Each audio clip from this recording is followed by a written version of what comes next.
um por grupo, né, que vai apresentar para a gente o que o grupo descobriu. Né? É aí que mora o perigo da gente gastar muito tempo para escolher a pessoa que vai fazer isso. Então, eu peço que vocês sejam bem rápidos para escolher a pessoa, porque nós temos um tempo limitado para ficarmos nos grupos. Né? Quanto mais a gente demorar, menos tempo para a gente bater papo. Né?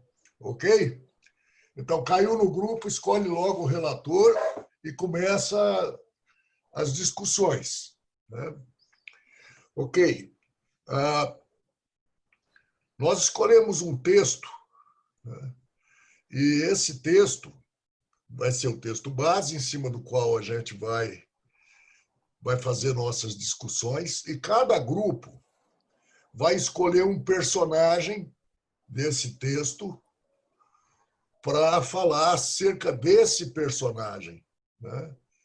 Então, assim, o filho pródigo, e o grupo 1 vai anotar todas as descobertas sobre o filho mais novo. O grupo 2 vai anotar as descobertas sobre o pai. E o grupo 3, as descobertas sobre o filho mais velho.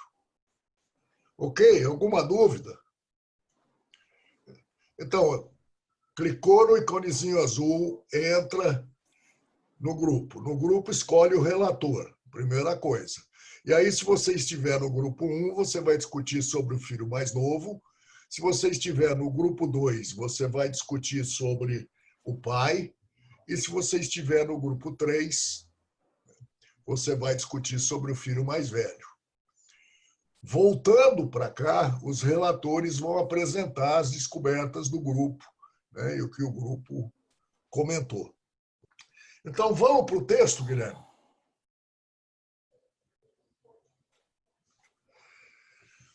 Eu vou ler o texto, gente. Seria interessante que você prestasse atenção, porque depois, se você não tiver Bíblia, né, você vai ter que usar a sua memória. Um homem tinha 2 filhos. O mais moço disse a seu pai: meu pai, dá-me a parte da herança que me toca. O pai então repartiu entre eles os haveres. Poucos dias depois, ajuntando tudo o que lhe pertencia, partiu o filho mais moço para um país muito distante e lá dissipou a sua fortuna, vivendo de maneira devassa.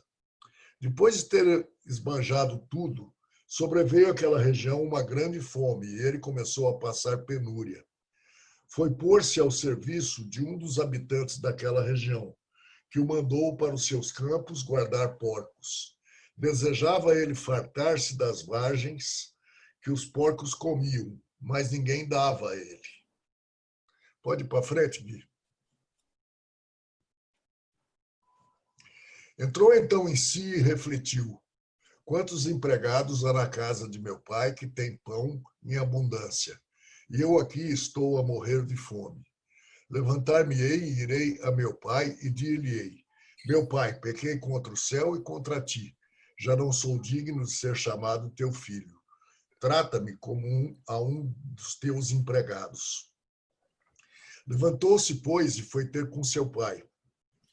Estava ainda longe quando seu pai o viu e, movido de compaixão, correu-lhe ao encontro, lançou-se-lhe ao pescoço e o beijou.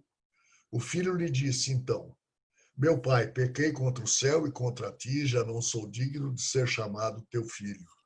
Mas o pai falou aos servos: trazei-me depressa a melhor veste e vesti-lo. E pondo-lhe um anel no dedo e calçado nos pés, trazei também um novilho gordo e matai-o. Comamos e façamos uma festa. Esse meu filho estava morto e reviveu. Tinha se perdido e foi achado. E começaram a festa. Faz favor, Gui. O filho mais velho estava no campo. Ao voltar e aproximar-se da casa, ouviu a música e as danças. Chamou um servo e perguntou-lhe o que havia. Ele lhe explicou: voltou teu irmão e teu pai mandou matar o novilho gordo, porque o reencontrou são e salvo. Encolerizou-se, pois ele, e não queria entrar. Mas seu pai saiu e insistiu com ele. Então respondeu ao pai: há tantos anos que te sirvo, sem jamais transgredir ordem alguma tua, e nunca me deste um cabrito para festejar com meus amigos. E agora que voltou este teu filho, que gastou os teus bens com as meretrizes, logo lhe mandaste matar o novilho gordo. Explicou-lhe o pai: filho, tu estás sempre comigo, e tudo que é meu é teu. Convinha, porém, fazermos uma festa, pois esse teu irmão estava morto e reviveu. Tinha se perdido e foi achado. Ok? Esse é o texto. E eu vou pedir o Guilherme, então, você pode fazer a divisão, Gui? Agora, até já, pessoal. Agora, gente. O pessoal se perdeu ou estão nas salas? Acho que vai entrando. Voltando aí. Já volto. Aí, vamos ligar o microfone, ó. Eu vou pegar uma água, já venho. Tá bem. O meu grupo foi o mais legal. Isso que eu ia falar, o meu foi mais Você não viu o meu? O meu foi muito mais. Eu fui transmutado aqui. Imagina, Deus, foi o meu, eu e a Ivânia arrasamos. Eu fui transmutado. Muito bom. O meu só tinha gente legal. Mas foi muito bom. Ainda Eu bem não também. tinha nenhum de vocês para atrapalhar. Tá vendo? Ainda bem que o Ari não foi o meu, viu? É isso aí, O Civile desertou, não sei o que aconteceu. Me mandaram embora aqui, me deram o cartão vermelho aí. Quem que é o número 12, gente, que está aqui? 12. Imagina. Tem alguém que se identificar como 12. Quem é? Algum reserva do Corinthians. Pode ser o Anselmo que... Ah, não, o Anselmo voltou. A Quem que Val. falou para sair para tomar uma água? O 12 é da questão do encontro nacional. Acho que foi o tema que ele escolheu, o 12. Ele não mudou ainda. Não renomeou. Então, quem era o relator do grupo 1? Eu avisei. Ou é do filho mais novo? O relator do grupo 1, quem é? É o filho mais novo? filho mais do novo. grupo? É o pai. Você, Jorge? Sou eu. É o Jorge. Então, ô Jorge, você podia Anselmo. colocar... Sou eu, Jodilson. Anselmo. Oi? Sou eu. Ah, você? É. Você podia, então, colocar o que o grupo concluiu aí? Características do filho mais novo. Na verdade, o filho mais novo tinha características antes de cair em si e depois de cair em si. Sei. Ele era arrojado, corajoso, rebelde, aventureiro, impulsivo, bom vivant, hedonista, extravagante, irresponsável. Foi o filho mais velho que E escreveu isso.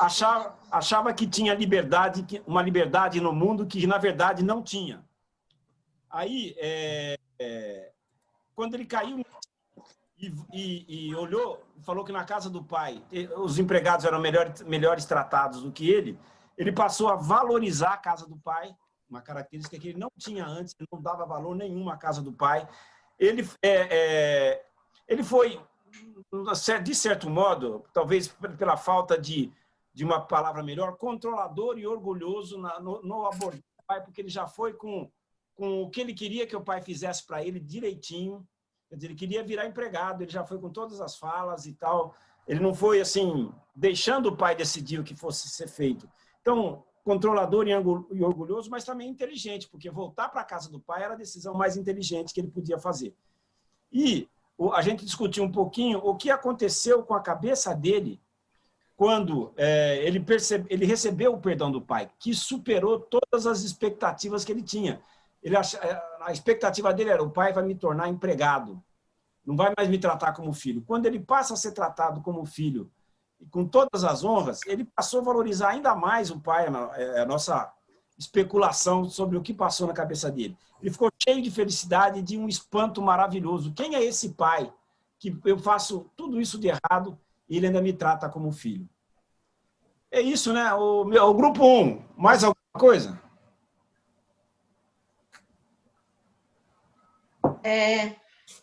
George, quer falar do simbólico lá dele ter matado o pai? Então eu pulei essa? Então vai lá, Jorge. Quer falar? Fala. Não, é simplesmente que assim, ele quis a herança antes que o pai morresse, né? Falou assim, passa a herança para cá. De certa forma, ele matou o pai em vida, né? De certa forma. Essa que é a ideia. Porque ele estava achando que a felicidade, a coisa estava nos bens sendo usados lá fora, né? Mas é isso aí, foi bem resumido. E o nosso grupo foi muito bom. Excelente. Eu até sarei da minha enxaqueca com Aura. Então vamos para o grupo 2. Quem é o... O 2 É o do pai, né? É do pai? Sou eu, Vitor. Tudo bem? Vamos lá, Vitão. Vai, Vitão. Fala, Vitor. No nosso grupo, a gente entendeu o seguinte, até pegando o gancho do Jorge, sobre a questão da dor do pai, que ele sentiu a questão do filho falar que ele não aguenta mais esperar para ele morrer para poder pegar a herança. Então, acho que foi esse sentimento de dor, mas, ao mesmo tempo, pelo amor infinito que ele sente pelo filho, uma afinidade, e a gente entendeu sobre a pessoa de Jesus nele. Ele teve a infinita graça que supera qualquer lei, qualquer senso de justiça, né? E pelo amor dele, pela graça, ele recebeu o filho de volta, causando até um problema com o outro filho, mas o amor dele é infinito. Então, esse foi o nosso entendimento aí. Não sei se alguém quer completar mais alguma coisa do nosso grupo. Valdir. Acho que foi isso mesmo. Isso aí. E o 3? Quem ficou com 3? Eu. Né? A partir do pai, falar do filho mais velho. Então, quando o Vitor falou da questão da graça, o que nos chama atenção em relação ao filho mais velho é que ele, embora ali com o pai, servindo ao pai, ele não tinha noção do propósito dele, ele estava ali como um subserviente, né? Então, sem noção de que a graça estava presente ali. Aí, como características, a gente colocou algumas coisas que são, né, normalmente atribuídas a ele, que é a questão dele ser amargo, a questão dele ser invejoso, mas foi trazer uma questão muito legal, que é a questão da injustiça. Ele se sentiu injustiçado, né? E aí ele reagiu. Só que neste momento que ele se sentiu injustiçado, aparece a falta de propósito dele. Por que ele estava ali? Né? Por que ele teve inveja do outro? A graça estava presente tanto para um quanto para outro. E o pai diz isso. Você me tem sempre aqui, eu tenho sempre você aqui. Né? Então, agora uma outra coisa também que surgiu é que isso é uma história cotidiana. Né? Isso acontece no nosso ambiente familiar, no nosso ambiente corporativo, quando a gente está numa situação em que essa injustiça a gente sente de uma maneira como se também tivesse na mão do outro para fazer essa justiça por nós. Né? Então, o filho mais novo, ele foi intempestivo, mas ele teve iniciativa de ir atrás do que ele queria. E a amargura do mais velho fica muito nisso. Eu não fui atrás do que eu queria. Eu estou aqui e só dependendo do outro para ter a graça. Então, essa atitude, né, de ir atrás de Deus e também colocar aquilo que a gente acha que é nosso direito. É isso. Alguma coisa a mais, gente? Porque assim eu sintetizei, né, a nossa conversa. Então, só completando aqui, eu estava no grupo da Liane e, além do formato, foi muito bacana participar do grupo, esse formato que nós estamos fazendo a reunião, né? Isso foi muito jóia. Mas a gente chegou à conclusão que dessa história do filho pródigo e do filho mais velho e do pai, ela é tão rica que ela traz um monte de indagações, enfim, um monte de respostas também. E nós chegamos à conclusão que nessa história... pensamos que nessa história o pai é Deus porque ele amava os dois filhos do mesmo jeito. Que não existe filho certo e filho errado, Porque os dois têm erros e têm também acertos, enfim. O mais importante dessa história é Deus amando os dois filhos. Então, isso serve para a gente. Nós podemos ser o mais novo ou o mais velho na nossa vida inteira, né? Mas o que a gente tem que confiar mesmo é que o Pai nos ama e vai dar o caminho certo para a gente chegar na graça, entendeu? Sempre, todos os dias, enfim. Esse todos os dias é grifo meu, nós não falamos disso. Beleza. Então, a ideia é que eu compartilhasse alguma coisa para fechar esse tempo, mas eu acho que vocês exploraram muito bem, tem muito pouco a ser acrescentado, né? Eu li vários livros sobre o filho pródigo uma época atrás e li um homem que é expert em Oriente. Ele viveu lá durante muitos anos e ele chegou a morar até com beduínos, né? Então, ele conhece muito os costumes orientais, né? E ele faz uma análise desse texto que nós discutimos, e ele começa dizendo que, primeiro, não existe um filho pródigo, são dois, né? São dois pródigos, né? A gente sempre pensa no mais novo como pródigo, mas são os dois, né? Porque os dois estão afastados do pai, os dois não têm uma relação legal com ele, né? Os dois estão tentando viver a vida deles independente do pai, né? Então, se você observa no mais novo, ele faz algo terrível. Primeiro, ele pede a parte da propriedade. E esse homem fala que nem se cogita a hipótese de se dividir ou se vender a terra no Oriente. A terra é muito importante, muito.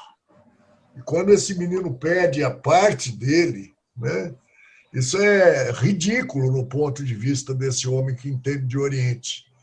E ele diz que esse menino, na aldeia, se eles soubessem da atitude dele para com o pai, que inclusive é de fato o que vocês disseram, né, dizendo para o pai, eu quero que você morra, ele corria o risco de ser apedrejado, né, por desrespeito, por não ser obediente ao pai, né, e por uma atitude terrível, né.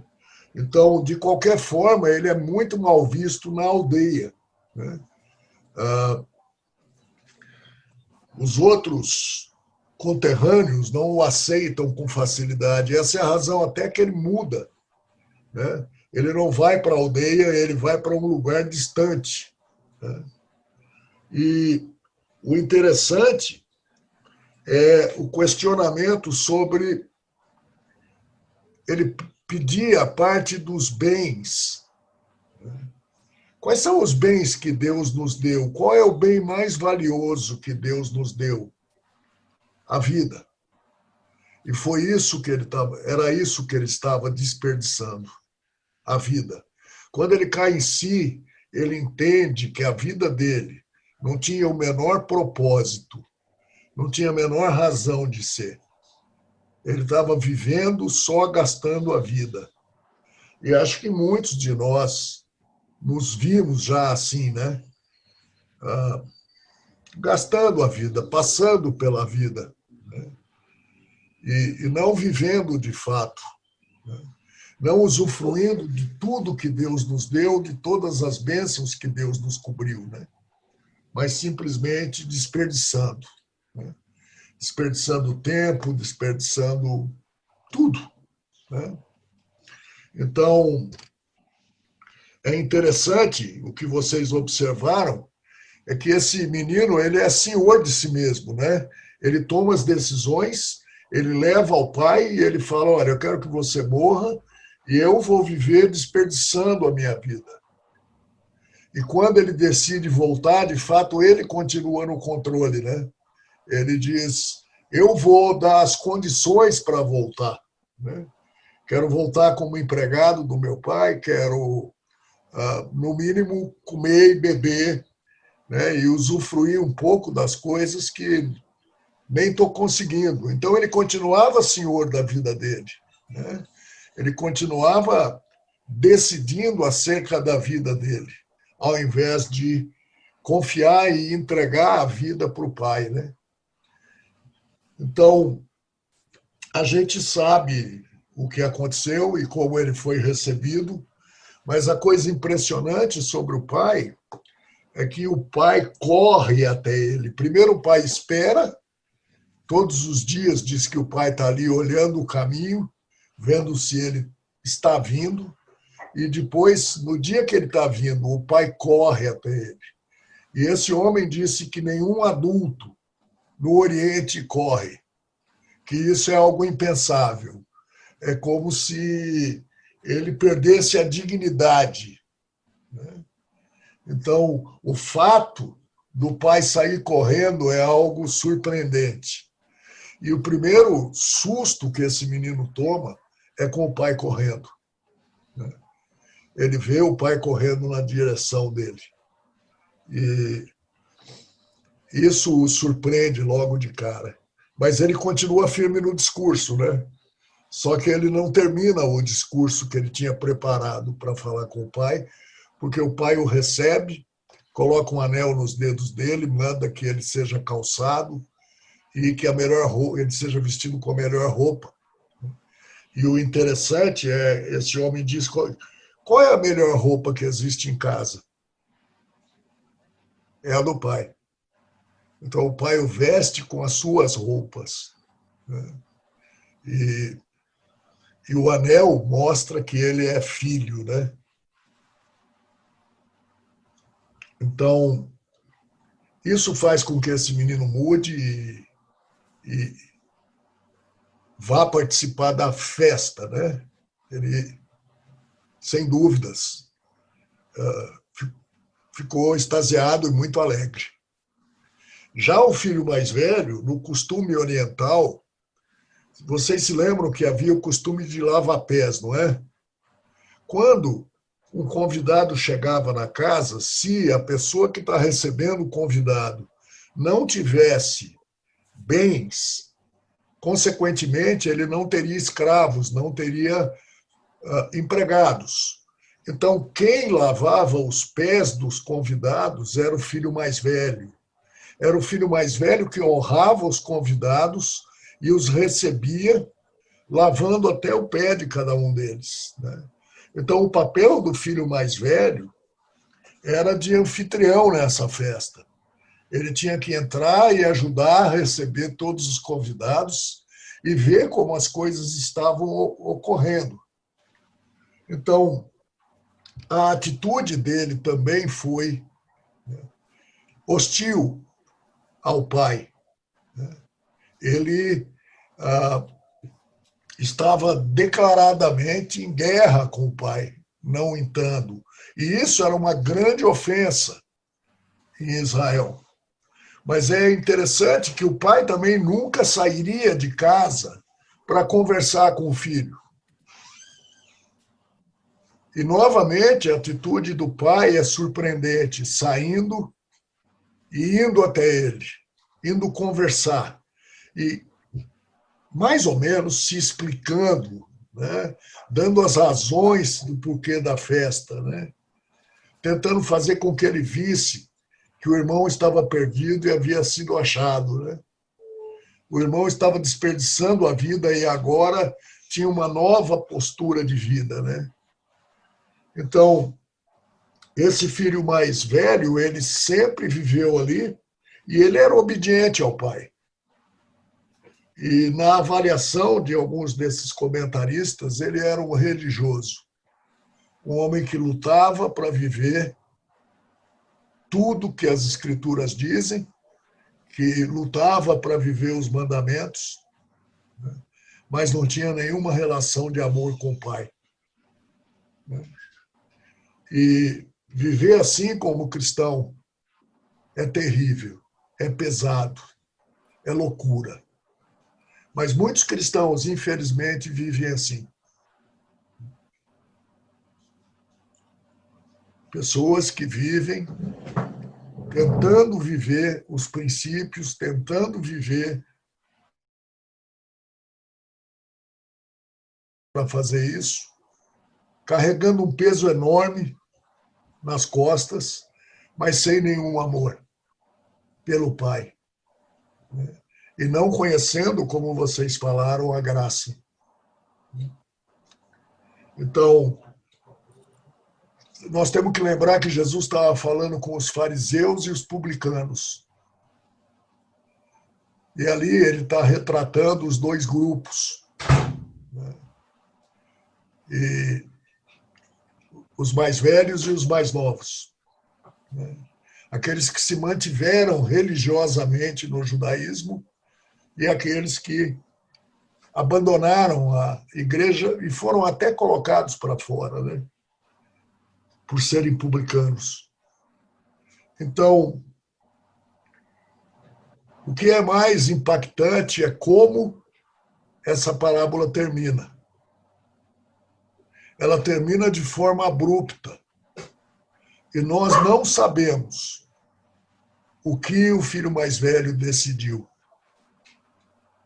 Nós não sabemos se ele entrou ou não na casa. Isso fica no ar, porque é uma decisão pessoal. E foi exatamente isso que Jesus tentou fazer. Levar as pessoas a entenderem que a decisão de participar da festa ou não é de cada um de nós. O filho mais novo também podia não ter aceito tudo aquilo que o pai fez por ele. Mas ele foi tomado pelo amor do pai, foi envolvido pelo amor do pai, e a gente sabe que a resposta foi positiva. Mas o filho mais velho, a gente não sabe.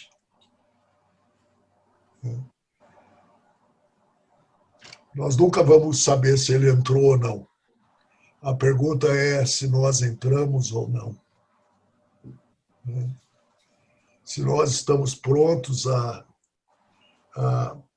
gozarmos da graça de Deus, do amor de Deus. Não importa por onde nós andamos, de que forma nós vivemos. O que vocês falaram é o fato, o Senhor nos ama. E tem esperado por nós esse tempo todo. Cabe a nós decidirmos se vamos entrar na festa ou não. Então, eu acho que o mais importante é a gente trazer essa parábola para nós pessoalmente. Não importa com qual dos filhos a gente se identifique, nós precisamos tomar uma atitude pessoal. E o Júnior conseguiu uma música que eu gostaria que o Guilherme colocasse para que a gente pensasse um pouco durante esse tempo ouvindo essa música. Eu acho que é muito legal a música. E, Guilherme, se você puder... Vamos lá. Então, Júnior, a palavra é sua. Valeu, gente. Que legal, hein? Boa nossa reunião hoje, diferente. Palmas para Dilson, para todos nós, né? Na casa do Pai. Festa, né? E nossas reuniões têm sido essa festa, né? Para a gente encerrar, eu queria pedir para o Jorge orar por nós para a gente encerrar a reunião. Pode ser, Jorge? Vamos lá. Bondoso Deus e Pai, nosso Pai, Pai querido, que nos acolhe, nos recebe em sua casa, de braços abertos, que corre ao nosso encontro, apesar de sermos totalmente indignos do teu amor, da tua bondade, e abre os teus celeiros, abre a tua despensa para que haja uma festa, nos oferecendo muitas e ricas bênçãos espirituais nos lugares celestiais. Rogamos, Deus, rogamos em nome do seu Filho Jesus, que o Senhor nos capacite a valorizar tudo que o Senhor tem nos dado, que o Senhor nos capacite a perceber quão livres e quão ricos nós somos em Ti, diante de Ti, na Tua presença, que aprendamos a usufruir das bênçãos que o Senhor tem nos dado e a fazer festas, a convidar os amigos, não ser como o filho que ficou, que só seguia a sua vida por legalismo, mas que não tinha o relacionamento com o Senhor, e nem sejamos igual ao filho que saiu e desprezou a toda a sua bondade e desprezou todas as bênçãos. Faz de nós pessoas que valorizam estar na Tua presença, que valorizam Te amar, que valorizam Te conhecer, porque a vida eterna é conhecer a Ti. Muito obrigado, Senhor, por esse tempo tão gostoso, tão especial que tivemos aqui. Muito obrigado por cada irmão que pôde participar, refletir nas suas vidas e refletir, sobretudo, no Teu amor e na graça, nesse favor imerecido que o Senhor oferece a cada um de nós.